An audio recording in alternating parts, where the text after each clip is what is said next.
using the divergence theorem, find the flux of F across the surface sigma with outward orientation. F of xyz is equal to x minus z into vector I plus y minus x into vector j plus 2z minus y into vector k. Sigma is the surface of the cylindrical solid bounded by x square plus y square equal to a square, z equal to 0 and z equal to 1. നമ്മൾ ഇതിൽ ആദ്യം first കണ്ടുപിടിക്കേണ്ടത് div F കണ്ടുപിടിക്കുക. Divergent F. Divergent F കണ്ടുപിടിക്കാനായിട്ട് എന്ത് ചെയ്യണം? Doe by doe X of X minus Z plus doe by doe Y of Y minus X plus doe by doe Z of 2z minus y. Then partially differentiating with respect to x, we get 1. Partially differentiating with respect to y, we get 1. Partially differentiating with respect to z, we get 2. Therefore, div f is equal to 4. But div f in the value നമുക്ക് എത്ര കിട്ടി? 4 എന്ന് കിട്ടി.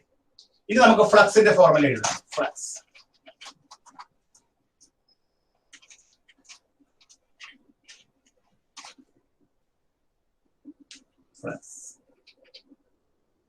flux phi is equal to double integral sigma f dot n ds. Here we can apply the divergence theorem. ഇവിടെ നമുക്ക് divergence theorem apply ചെയ്യാം. Triple integral sigma div f dv. ഇനി dive F നമ്മൾ ഇവിടെ സബ്സ്റ്റിറ്റ്യൂട്ട് ചെയ്യും. Dive F ഇവിടെ substitute ചെയ്യാൻ പോവാണ്. That is equal two triple integral dive F എത്ര കിട്ടിയേ? ഡൈവ് എഫ് എന്നുള്ള 4 എന്നാണ് കിട്ടിയത്. 4 dv. Then 4 നമ്മൾ ടേക്കൺ ഔട്ട് സൈഡ് എടുക്കുക. Triple integral dv. Triple integral dv. ഇനി that is equal two triple integral dv എന്നുള്ളത് dz dy dx dz dy dx.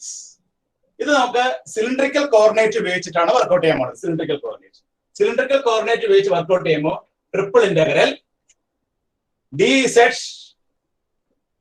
ഡിസെഡിന്റെ limit എന്താണ്?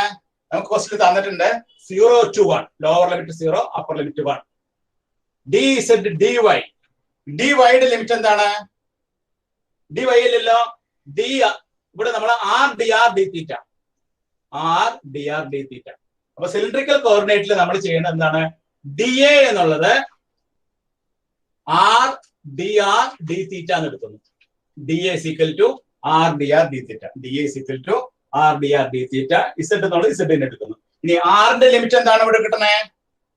ഇവിടെ x square plus y square equal to a square ആണ്. Therefore lower limit will be 0, upper limit will be a. Then theta circle ആണ്. Circle അതിന്റെ പേരില് lower limit 0, upper limit 2π.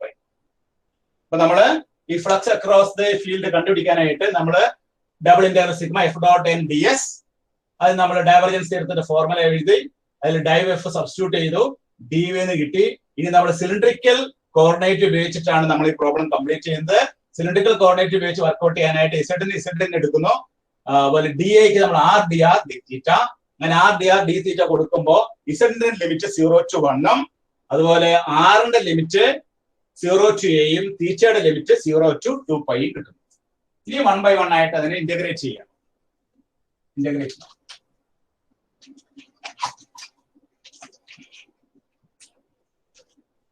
That is equal to integral 0 to 2π integral 0 to a.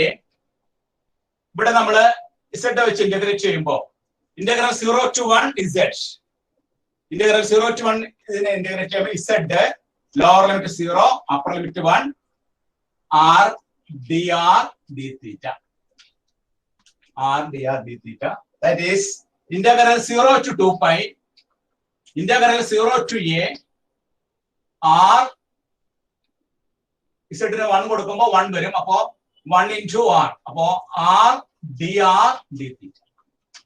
Upper limit 1, lower limit 0, therefore r dr d theta എന്ന് പറഞ്ഞു. ഇനി നമ്മൾ എന്ത് ചെയ്യണം?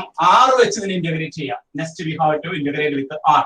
Therefore, integral 0 to 2 pi, then integral r integrate ചെയ്യുമ്പോൾ r square by 2, lower limit 0, upper limit a, lower limit 0, upper limit a, that is 1 by 2 integral 0 to 2 pi r square r a കൊടുക്കുമ്പോൾ a square a square d theta. Therefore, 1 by 2 a square പുറത്തേക്ക് എടുത്തു. ഇനി നമ്മൾ integrate ചെയ്യുമ്പോൾ തീറ്റ 0 to 2 pi, that is equal to 1 by 2 a square into then നമ്മൾ upper limit കൊടുക്കുമ്പോൾ എന്ത് വരും 2 pi എന്ന് വരും അല്ലേ. അപ്പൊ 2 ക്യാൻസൽ ചെയ്യുമ്പോൾ ഒരു 4 നമ്മൾ പുറത്ത് കിടപ്പുണ്ട് അല്ലേ. നമ്മുടെ കയ്യിൽ ഒരു 4 പുറത്ത് കിടപ്പില്ലേ. അപ്പൊ ഇവിടെ നമ്മള് ഈ 4 ഇവിടെ ഇട്ടു, ഇവിടെ ഒരു 4 ഇടണം, ഇവിടെ ഒരു 4 ഇടണം, ദെൻ ഇവിടെയൊക്കെ ഒരു 4 ഉണ്ട്, 4 പുറത്ത് കിടപ്പുണ്ട്. ഡൈവ് എഫ് ആണ് 4 എന്നുള്ളത്, ഇവിടെ 4 ഉണ്ട്. അപ്പൊ 4 into 1 by 2, 4 into 1 by 2 a square. അപ്പൊ 2 ഉം 4 നമ്മൾ വെട്ടിക്കളഞ്ഞു. അപ്പൊ നമുക്ക് കിട്ടുന്ന ആൻസർ എന്താണ്? 4 pi a square എന്ന answer. Therefore, flux across the field is equal to, flux എന്താണ്? 4 pi a square എന്ന ആൻസർ.